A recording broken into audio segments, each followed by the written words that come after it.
सगळीकडे दिवाळीची धामधूम चालू होती. दिवाळी साजरी केली जात होती. 10 महिन्यांपूर्वी लग्न झालेल्या एका मुलाची आणि मुलीची हत्या केली जाते.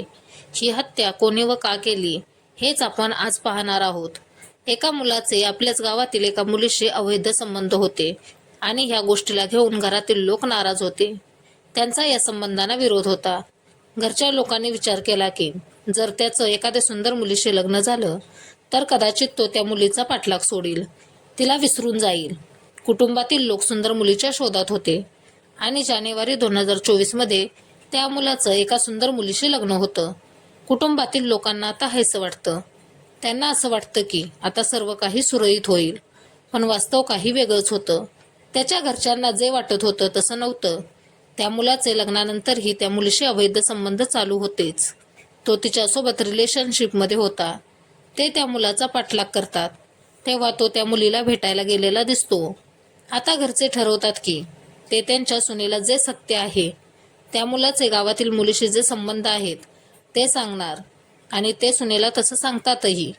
पण जी सून त्यांचा उंबरठा ओलांडून आली होती, लग्नाच्या पवित्र बंधनात अडकली होती, तिचंही एका मुलाशी अवैध संबंध होते. तीही एका मुलासोबत रिलेशनशिपमध्ये होती. ही गोष्ट पती पत्नी दोघांनाही माहिती होती. इथूनच घटनेला सुरुवात होते आणि एक हत्या नाही तर 2 हत्या होतात. जेव्हा या घटनेचा खुलासा होतो तेव्हा लोकांचा या घटनेवर विश्वासच बसत नाही की हत्येचं असं देखील कारण असू शकतं. आजची घटना राजस्थानचा एक जिल्हा आहे करौली आणि करौलीतील एक पोलीस स्टेशन आहे मासलपूर. मासलपुरातील ही सत्य घटना आहे. 30 ऑक्टोबर 2024चा दिवस होता. सकाळी साधारण 7:30 वाजताची वेळ होती. मासलपूरकडे जाण्यासाठी एक रस्ता होता.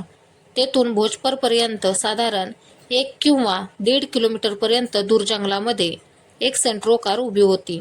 लोक आपापल्या कामावरून जात होते. तेव्हा रस्त्याच्या कडेला एक सेंट्रो कार होती. तेव्हा लोक जाता जाता बघण्याचा प्रयत्न करत होते की त्या कारमध्ये काय आहे आणि तिथे ती का उभी आहे. ड्रायव्हरच्या सीटवर एक मुलगा होता ज्याची हत्या केली गेली होती. सोबतच पाठीमागे जी मागची सीट होती त्या सीटवर एका महिलेचा मृतदेह पडला होता. दुहेरी हत्याकांडाने परिसरात खळबळ माजते. ही बातमी जंगलात लागलेल्या वणव्यासारखी पसरते. आजूबाजूचे लोक घटनास्थळावर येतात. पोलिसांना कळवलं जातं की कारच्या आत 2 मृतदेह आहेत. मासलपूरचे पोलीस आणि आजूबाजूचे लोक घटनास्थळावर पोहोचतात. मोठे मोठे अधिकारी येतात. त्यांना जाणून घ्यायचं होतं की हत्या का झाली, कशी झाली आणि यामागचं कारण काय आहे. जेव्हा या कारणाचा शोध घेतला जात होता तेव्हा पोलिसांना मयत झालेले मुलगा आणि मुलगी कोण आहेत हे समजत नव्हतं. तेव्हा पोलिसांना डेस्कबोर्डमध्ये आरसी मिळतो. सोबतच गाडीचा विमा मिळतो. गाडीचा विमा आणि आरसीमुळे माहिती पडतं की हे दोघे जण नवरा बायको आहेत. ह्याच्यात त्या मुलाचं नाव विकास होतं आणि बायकोचं नाव दीक्षा होतं. त्या दोघांबद्दल माहिती मिळवण्याचा प्रयत्न चालू होतो. तेव्हा माहिती पडतं की ही कार दुसऱ्या कोणाकडून तरी त्यांनी मागून घेतली आहे. औषध घ्यायला ते आले होते. सोबतच मंदिरात देवदर्शनासाठी देखील आले होते. मंदिरात दर्शन करून जेव्हा ते परत जात होते तेव्हा त्यांच्या कारमध्ये प्रसाद ठेवलेला होता. त्यानंतर त्यांच्या घरच्यांना या घटनेबद्दल कळवलं जातं.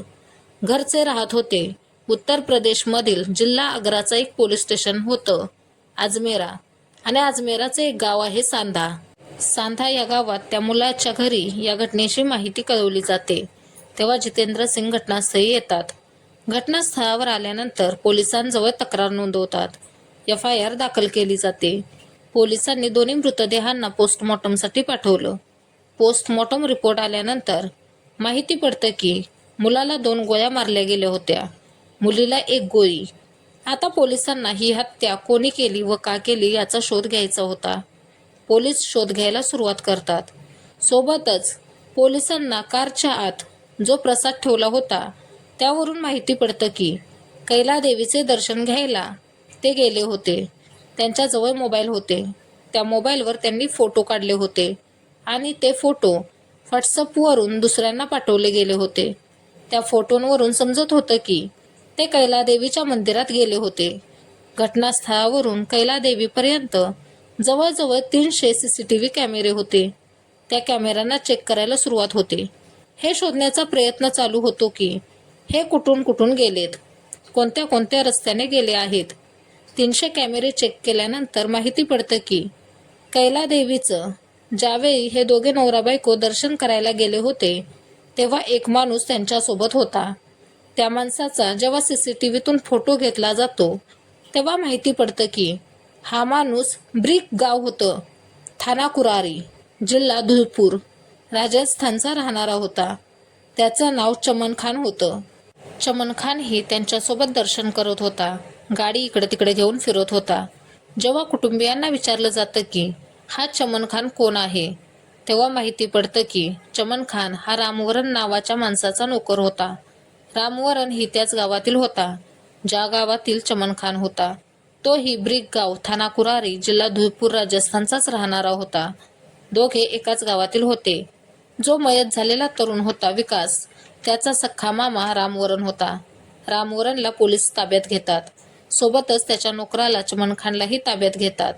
चमन खानला ताब्यात घेतल्यानंतर त्याची चौकशी चालू होते.